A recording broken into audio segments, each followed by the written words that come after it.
Bueno, bienvenidos a la revisión de este día. Vamos a hablar sobre lo que es flebotomía en este momento. Aspectos generales de la flebotomía. Bueno, vamos a hacer una breve conversación sobre lo que es la sangre, lo dijimos que lo íbamos a dejar un poquito separado del sistema circulatorio y tocarlo en el día de la flebotomía. Bueno, básicamente la sangre por definición es el fluido que se mueve a través de los vasos sanguíneos en el sistema cardiovascular o sistema circulatorio, ¿verdad? Un adulto promedio podría dar más o menos de 5 a 6 litros de sangre en la persona. Sus principales componentes son el plasma, que es la porción líquida, y luego tenemos los elementos formados, que tenemos las células sanguíneas, ¿verdad? Que vienen en la modalidad de rojo y blanco. Igualmente tenemos los trombocitos, plaquetas, ¿verdad? Llamadas plaquetas. La función básicamente de la sangre es mover oxígeno, ¿verdad? A través de la hemoglobina en los glóbulos rojos. También dióxido de carbono libre y adherido también al glóbulo rojo. Nutrientes y transporta distintas cosas como podrían ser hormonas, también factores de coagulación. O sea, es un líquido que lleva bastante componentes. Y también nos ayuda a regular la temperatura corporal, ¿verdad? Se acepta una distribución estándar de 55% de plasma y 45% de elementos sólidos para formar el total de 100% de lo que es la sangre. Y el componente plasma, el plasma básicamente es 90% agua y 10% son otros componentes. Eh, la vida, la vida promedio de la sangre estamos hablando de 120 días, el equivalente a 4 meses. En los niños podría ser menos, más o menos 80 días, la vida promedio de un glóbulo rojo, desde inicio hasta el fin. Cabe mencionar también que el glóbulo rojo puede ser sacado de circulación si surge algún problema en su estructura. Podría ser sacado de circulación a nivel de lo que es el vaso o a nivel del hígado. Necesitamos un estímulo hormonal para producir glóbulos rojos. Este es controlado por la eritropoyetina, que es una hormona que se secreta en el riñón, cuyo estímulo principal es el nivel de oxígeno en la sangre, ¿verdad? El proceso de formación de células sanguíneas se conoce como hematopoiesis y ocurre desde el periodo embrionario hasta el final de nuestra existencia, hasta que morimos. Siempre hay formación de glóbulos rojos. Ahora, la diferencia entre plasma y suero, bien sencilla. Básicamente lo que los caracteriza a los dos, que son las porciones líquidas de la sangre, ¿verdad? Que permanecen después que las células se separan de ellas.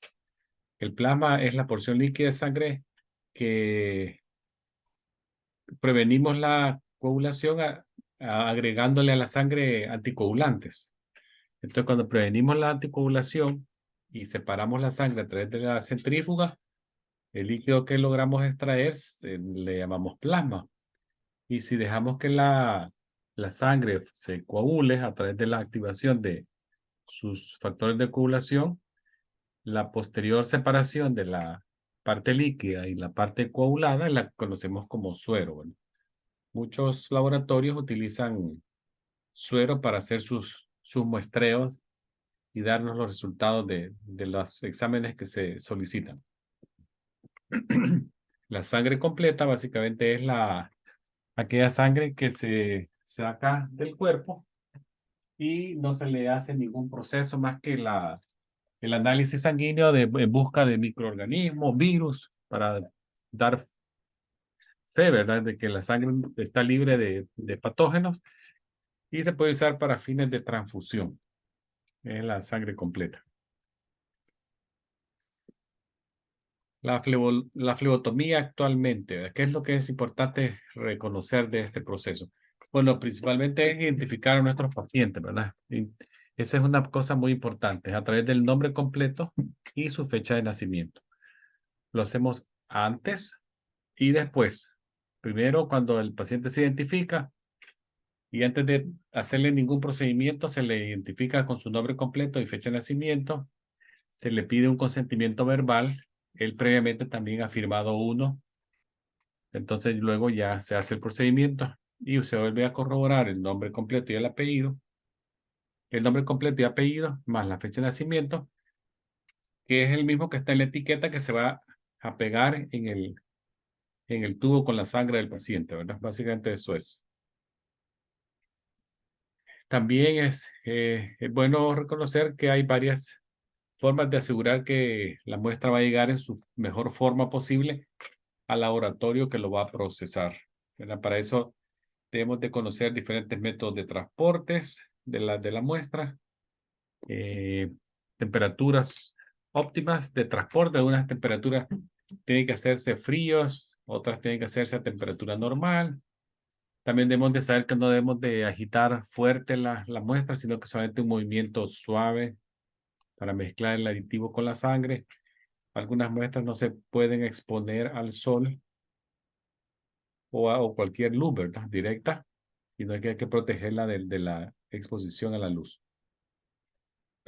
Como lo dije, algunos especímenes se transportan fríos, otros hasta temperaturas tibias, y los especímenes microbiológicos que se hacen a nivel de laboratorios ya especializados, ¿verdad? Que son básicamente laboratorios clínicos en los hospitales que procesan, por ejemplo, para cultivo, secreciones de heridas o de cualquier área del cuerpo que necesite ser analizada para presencia de microorganismos.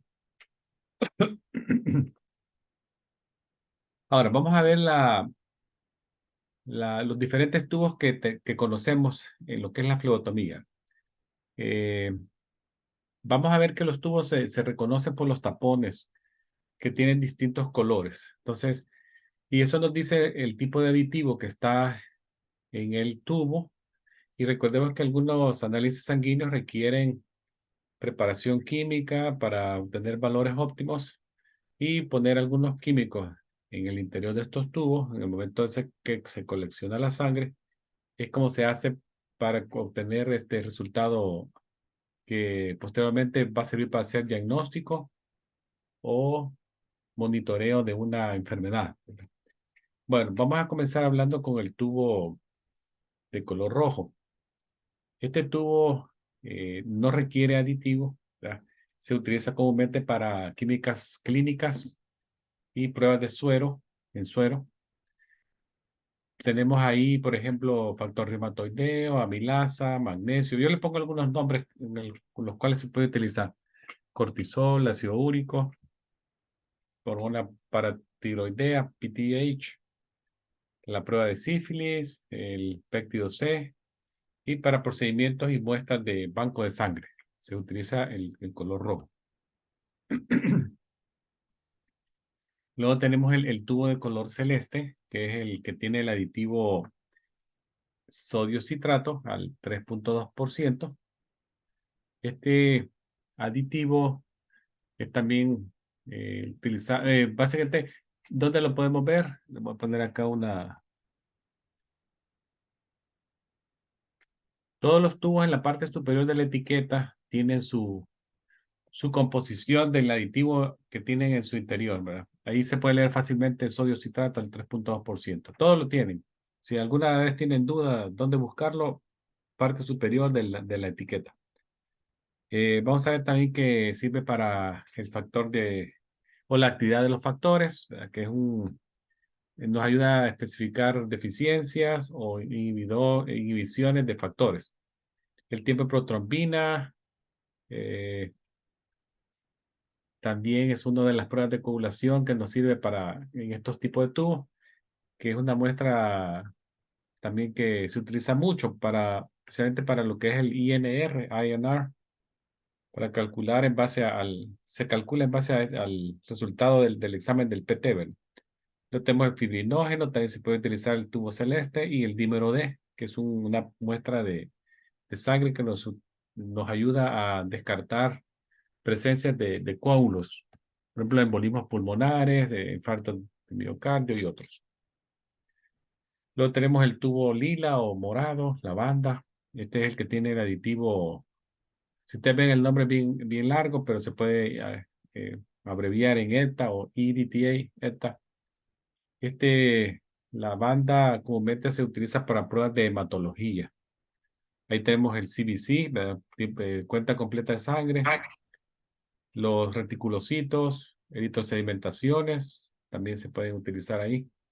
El péptido natriurético cerebral, BNP, y el CUM directo, ¿verdad? Que es otra prueba que se hace mucho para detectar lo que es la anemia hemolítica autoinmune, el CUMS, prueba de CUMS directo. Luego tenemos el rosado, que también lleva el aditivo ETA. Comúnmente se utiliza para pruebas de hematología. Aquí tenemos el tipeo IRH, muestreos de anticuerpos, pruebas cruzadas, el examen de ROGAM, ¿verdad? Que es un estudio que analiza el tipeo ABO y RH de la madre, el muestreo de la sangre del feto, del niño, y también la presencia de anticuerpos en la madre. Eso es se utiliza en el estudio de la prevención de individuos que son RH negativos, de convertirse en que se sensitivicen, ¿verdad?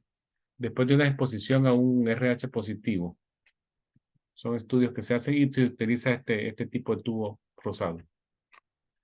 Luego tenemos el tubo de color verde oscuro y también está el verde claro. Los dos se utilizan para químicas generales de STAT, ¿verdad? Rápidas. Los dos utilizan heparina, pero solo uno es sodio heparina, el oscuro, y el litio heparina, el verde claro. Por último tenemos esto es de los que más se usan, el de color gris, que es tiene dos aditivos, el sodium fluoride, que es el antiglicolítico, y el potasio oxalato, que es el anticoagulante. También tenemos este rojo gris o atigrado, que tiene una gel separadora de suero, que se utiliza comúnmente para lo que es la química y pruebas de tipo inmunológico, y los paneles metabólicos básicos y completos. Ahí les dejo yo una tabla con diferentes paneles o grupos o perfiles que se utilizan, ¿verdad? El metabólico completo, metabólico básico, el panel electrolítico, el lipídico, el de función tiroidea, hay uno que es también de función de hígado. Entonces son diferentes perfiles que se utilizan, pero básicamente agrupan exámenes que tienen cierta importancia en un sistema específico o patología específica. Este tubo también de color azul intenso, bueno, azul marino. También tiene el aditivo ETA y se utiliza para lo que es el monitoreo de drogas terapéuticas, drogas de tipo con uso medicamentoso y otras que son también para el muestreo de toxicología. Los tubos o botellas de cultivos de sangre son ya bien específicos, vienen para la muestra aeróbica, análisis aeróbico, anaeróbico y el de color amarillo que es el pediátrico. Los botellones estos tienen capacidad máxima, en el adulto no se puede pasar más de 8 ml y en el niño más de 4 ml por pinchón, ¿verdad? Entonces, usualmente en el orden que se saca, si la orden es eh, de cultivo sanguíneo, va a ser el primero que se va a sacar para evitar contaminación cruzada. El orden de sacada, ahí se los dejo, ¿verdad? Por ejemplo, si hay un cultivo, ese es el número 1, caso contrario, se convierte en número 1 el color celeste, el que tiene el sodium citrate. Luego vendría los tubos de suero, que incluyen aquellos rojos, y hay otro de color amarillo oro. Luego vienen los verdes, claros y intensos, que son los que contienen heparina. Posteriormente vendrían los tubos que tienen el ETA, que son aquellos que ya mencionamos, el lavanda, ¿verdad? El morado, el rosado. Y hay otro color perla que casi es bien raro utilizarlo, pero está en el grupo de los ETA.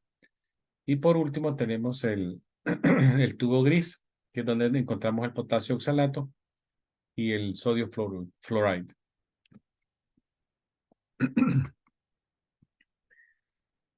El equipo de venopunción es bien estándar y es bien, lo vamos a tener siempre disponible cerca de nosotros. La bandeja pequeñita es para tenerla cerca.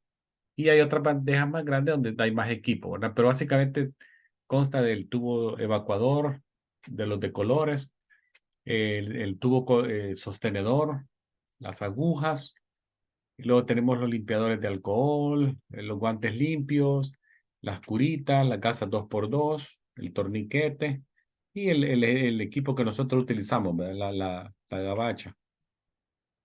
Ahí pueden ver ustedes una bandeja pequeña, como la que está a mano derecha. Ahí es el que se ocupa para tenerla cerca de nosotros.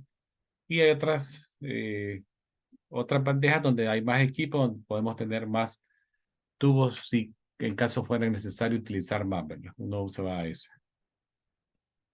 El equipo de colección capilar casi es parecido. Lo único que cambia en este caso son lo que son las lancetas o dispositivos de punción capilar. De ahí todo es igual, ¿verdad? Todo es igual. Ya tenemos las minillas finas, tenemos selladores de puntas, de tubos microcapilares, tenemos las gasas estériles, en este caso, recuérdense, en lo que es la punción capilar no se utiliza torniquete, sino más bien es una punción libre, ya sea en los dedos de la mano o en la zona del talón. Las agujas que más se ocupan más comúnmente utilizadas en flebotomía es la número 21. Aquí está. Les voy a pasar un video de la que es la flebotomía, la venopunción. Solamente les voy a dejar algunas precauciones. Por ejemplo, no olviden que, por ejemplo, el medical assistant o el flebotomista debe si espera que pueda haber esa picadura de sangre, mejor protegerse los ojos con unos goggles, ¿verdad? Siempre. Utilizar guantes limpios, una gabacha blanca. El paciente debe estar sentado en la silla de flebotomía y el niño pequeño puede estar en las piernas de su mamá o su abuelita mientras le hacen el procedimiento. La punción capilar se puede hacer, les dije, en la mano, los dedos de la mano, tercero y cuarto dedo, en las zonas laterales, ¿verdad? Nunca la parte media ni la punta para evitar pinchar las falanges distales. En los niños el talón se utiliza en la zona también lateral del talón para evitar pinchar el calcáneo. En la parte más, por decirlo, más abundante tejido blando y más carnosa, ¿verdad? Que son los lados de los talones. En la parte plantar, en la superficie plantar. Protección de la luz, ahí les dejo algunos exámenes que necesitan protección de luz, como bilirrubina, protoporfirina, las vitaminas A, B1, B2, B6, E, folatos. Hay que protegerlas de la luz. Ya vienen unos tubos ámbares como polarizados que protegen el tubo. Caso contrario, podemos, si tuviéramos que improvisar un poco, cubrirlo con un papel aluminio para evitar contacto directo de la muestra con los rayos solares o luz, ¿verdad? Cualquier tipo de luz. La zona del antebrazo que vamos a utilizar para hacer la punción capilar, básicamente es una zona que tenemos que conocerla muy bien, que básicamente vamos a utilizar, colocamos la mano en posición anatómica normal, de la palma hacia adelante, utilizando como referencia el primero y quinto dedo. Tenemos que el quinto dedo se va a relacionar con la vena basílica y el primer dedo con la vena cefálica en la zona antecubital anterior. Y luego la unión entre las dos es la cubital media, ¿verdad? O sea, esta es la zona vista medial del brazo, esta es la vista lateral. Entonces, por la zona medial, déjenme ver acá. La parte, aquí sería la basílica, siempre la vamos a encontrar en la parte medial y la cefálica en la parte eh, lateral. Y la unión de ambas va a ser la curva. Entonces, básicamente se forma como que fuera una H, ¿verdad?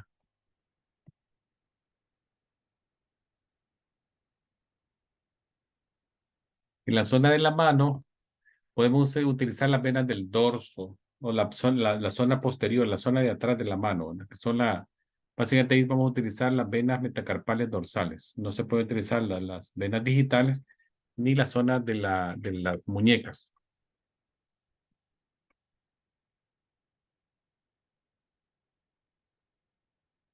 Ahí están canalizando una vena metacarpal dorsal.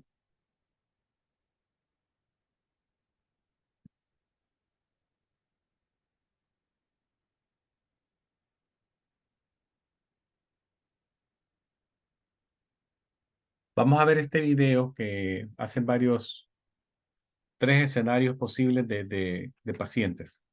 Es muy interesante para que vean. Ahí van a ver la colocación del torniquete, la distancia que vamos a ocupar para hacer la punción.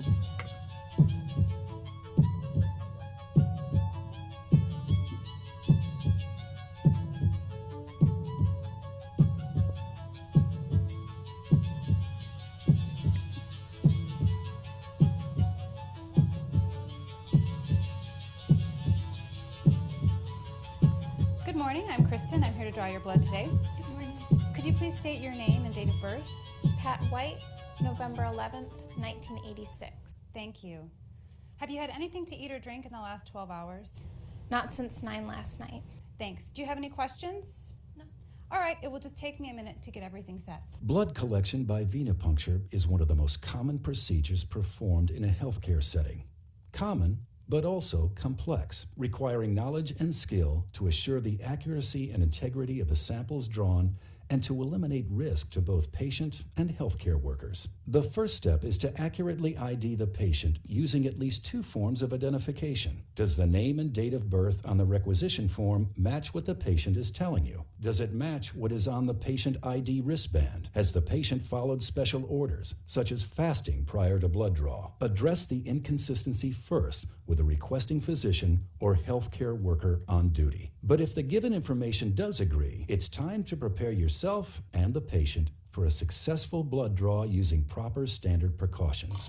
The phlebotomist washes and then dons a clean pair of gloves before proceeding. Make sure alcohol prep pads, gauze, tape, the correct gauge needles, and required evacuated collection tubes are within easy reach for you, but out of the reach of the patient. Then speak reassuringly to the patient as you position him for the draw. I'm all set here. If you'd please straighten your arm. It'll just take a moment while I apply the tourniquet. Applying a tourniquet slows the flow of blood in the veins and increases venous filling, thus making the veins more prominent, easier to locate, and easier to enter. However, leaving the tourniquet on for longer than 1 minute may affect laboratory test results and should therefore be removed and reapplied if the procedure will take longer than 1 minute. Use your fingertip to palpate the antecubital fossa to locate the median cubital vein. Palpation helps determine the direction of blood flow in the vein, to gauge the vein size and depth, and to estimate its tendency to roll. It also helps differentiate veins from arteries. Unlike veins, arteries have thicker feeling walls and are more elastic to the touch. Use an alcohol prep pad to cleanse the skin around the site. In a fluid, circular motion, swab from the center to the periphery of the site, being careful not to drag the pad back across the cleansed field. Let the area air dry. This prevents contamination of either the patient or the specimen. Grasp the patient's arm firmly with your hand, placing your thumb approximately 2 inches below the intended puncture site. With your thumb, pull the skin taut over the vein to help anchor it in place. Then let the patient know you're ready to make the puncture so the patient won't startle and jump. You'll feel a slight pinch. Position the needle bevel side up and line it up with the vein. Position the needle so that it forms a 30-degree angle with the surface of the arm. With a single, short but firm motion, swiftly insert the needle through the skin and into the vein. Push the evacuated tube onto the needle when the needle enters the vein. As the vein aligns with the needle, blood will begin to move out of the vein up into the needle. Maintain a constant, slight forward pressure on the end of the tube. The evacuated tubes are color-coded based on their additives. Know the types of additives and which color tubes are to be drawn based on requisition. As soon as blood begins to flow into the collection tube, instruct the patient to open his hand and remove the tourniquet from his arm. Removing the tourniquet allows the blood to return to its normal rate of flow through the vein and helps reduce bleeding at the puncture site. A gentle mixing by inversion at least 8 times is required to ensure that any additives in the tube are incorporated into the blood sample. We're almost finished here. Are you doing okay? Fine.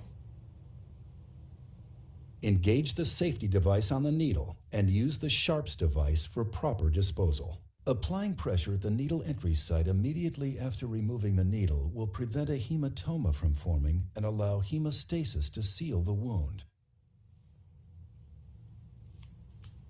Please keep pressure on the gauze pad for several minutes to ensure that the blood flow stops. In this illustration, you can see formation of the platelet plug and the fibrin clot. Applying pressure at the needle entry site immediately after removing the needle will prevent a hematoma from forming and allow hemostasis to seal the wound. In this illustration, you can see formation of the platelet plug and fibrin clot. Apply the ID label on the filled evacuation tube and store it for transport to the lab. The label must include at least the patient's ID number, full name, date of birth, and today's date. Using standard precautions, dispose of needles in a Sharps container. Dispense of all other used non-sharp materials, including used gloves and gauze pads, in an approved trash receptacle. And disinfect all contaminated surface areas. You've just completed a successful blood draw, providing a sample that can be processed for analysis.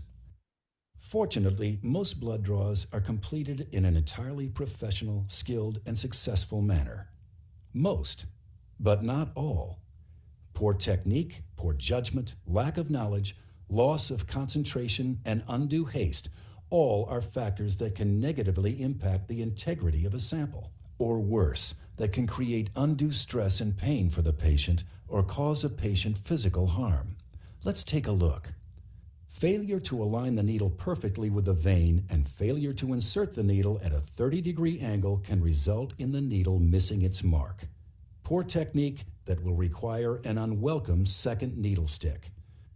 Inserting the needle at too steep or too shallow an angle and not lining up precisely with the vein are 2 common reasons for missing the vein.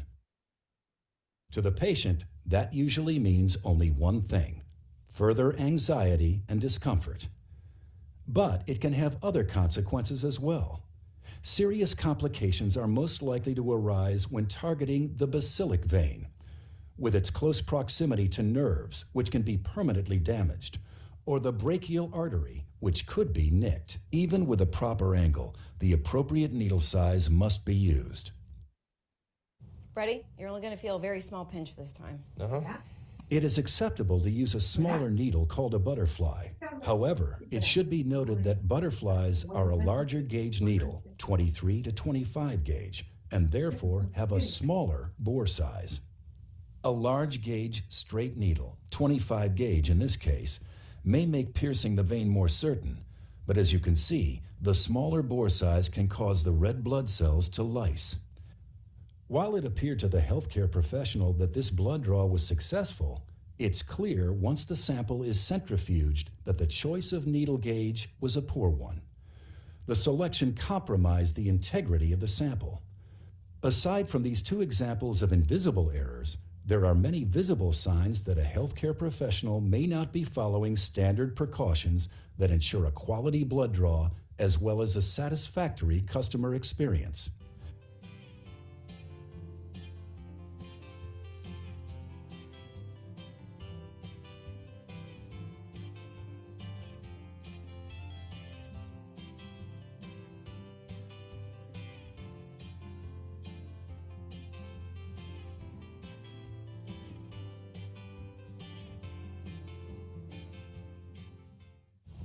All right, you're good to go.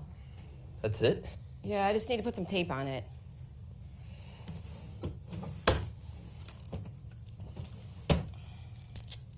Ah, Band-Aid, that'll work.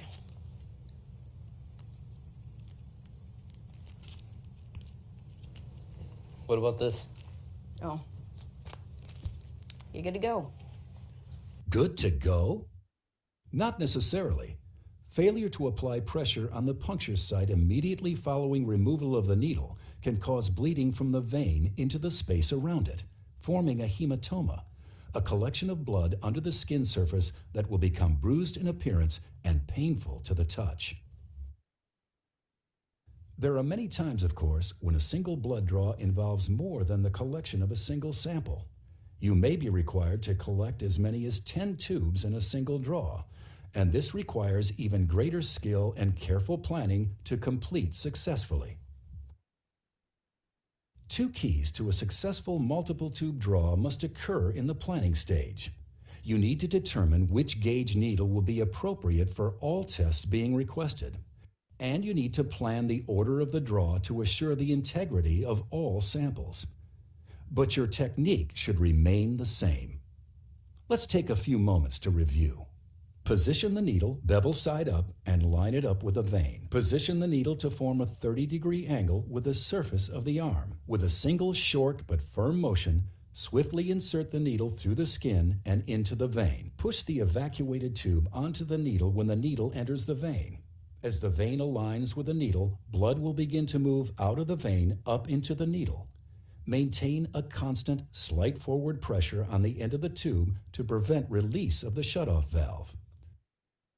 As soon as blood begins to flow into the collection tube, instruct the patient to open his hand and remove the tourniquet from his arm. Removing the tourniquet allows the blood to return to its normal rate of flow through the vein and helps reduce bleeding at the puncture site. When performing a multi-tube draw, it is important to follow the correct hospital-mandated order of draw. Blood cultures are always drawn first. However, in a routine venipuncture, a light blue tube should be drawn first, followed by a red top, gold, green, lavender, and gray. We're almost done here. This is the last tube I need to draw. When will I know the results? I'm kind of anxious about them. Your samples will go over to the lab today, and your doctor will notify you after the results are in. You don't see them? No, I don't. The samples that we draw today are tested by laboratory professionals who relay those results directly to the physician. My responsibility is to assure the quality of the samples I draw so that the results your doctor receives are both accurate and meaningful. The level of quality and integrity of the samples the laboratory receives is dependent upon the level of skill, knowledge, and professionalism of the phlebotomist. A big responsibility, but one that can make a real difference in the lives of your patients.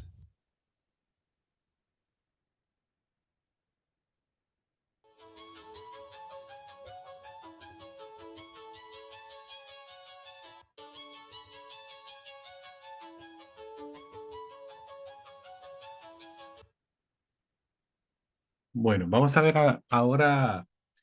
Yo les pediría, si pueden, cuando tengan más tiempo, regresar a ver el video porque hay mucha información respecto a lo que es el torniquete, el ángulo de la aguja y los pasos a seguir en la flebotomía. Ahora bien, ya una vez hemos hecho la flebotomía, ¿qué es lo que sigue en el proceso? Etiquetar la muestra. Entonces, acá bien importante, identificar la muestra con los datos correctos del paciente es bien relevante, ¿verdad? Entonces, recuérdense que ahora las muestras se pueden escanear, ya traen su registro electrónico, se pueden leer como un formato, lo que fuera lo que se ve en un supermercado, ¿verdad? Barras. La mayoría de récords electrónicos producen sus propias etiquetas con la información del paciente. Lo único que tiene que hacer el asistente médico es validar que la información que está en la etiqueta es la correcta y colocarla, ¿verdad? En forma correcta. La colocación de la etiqueta se hace en forma longitudinal al eje del tubo, dejando más o menos 1 centímetro desde el borde de la etiqueta hasta donde está el color. Inicia el color del tubo, del tapón del tubo, ¿verdad? Nunca se le puede poner la etiqueta sobre el tapón, en forma transversa, en forma diagonal. La muestra, el código de barras ajado, ¿verdad? Sí, no se puede leer. Eso es lo que hay que tener cuidado a la hora de etiquetar el tubo y que sea la etiqueta con el nombre completo, fecha de nacimiento del paciente que tenemos frente a nosotros para que la muestra sea correctamente enviada al laboratorio para proceso. Cosas que pueden ir mal, no lo olviden, colocar el tubo en forma inadecuada en el sostenedor de tubo. Hay que hacerlo que llegue hasta el fondo. El bisel tiene que estar viendo hacia arriba o el bevel up, ¿verdad? Entrar a entre 15 y 25 grados de ángulo. No dejar mucho tiempo el torniquete. El torniquete lo más que se puede dejar es hasta 1 minuto. Si es menos de 1 minuto, es excelente para evitar hemoconcentración o formación de un hematoma. En cuanto a la posición, recordemos, dijimos la mano, si se hace una punción capilar, la mano tiene que estar hacia arriba, sostenida sobre una superficie plana. Un niño pequeño puede estar en las piernas de su papá, mamá. Y si le vamos a sostener la pierna a un recién nacido, a un niño bien tierno, también hay que hacerlo, el paciente tiene que estar acostado, viendo hacia arriba y su pierna sostenida sobre una superficie plana con un poquito de declive en relación al dorso. Bueno, ¿qué podría ir mal? Complicaciones. Bueno, antes de eso les voy a decir, ¿podemos hacer frotis con una muestra? Sí, ¿verdad? Podemos, si necesitáramos hacer un frotis, podríamos hacer correctamente un frotis sin ningún problema. Se coloca en una laminilla limpia, más o menos a 1 o 2 centímetros de un extremo de la laminilla, una gota de sangre con otra laminilla limpia a un ángulo de 45 grados. Se desplaza la gota en sentido contrario y se puede hacer un frotis fino o un frotis grueso como lo que se ve acá. No podemos hacer venopunción de las venas de las piernas, está fuera del alcance del asistente médico.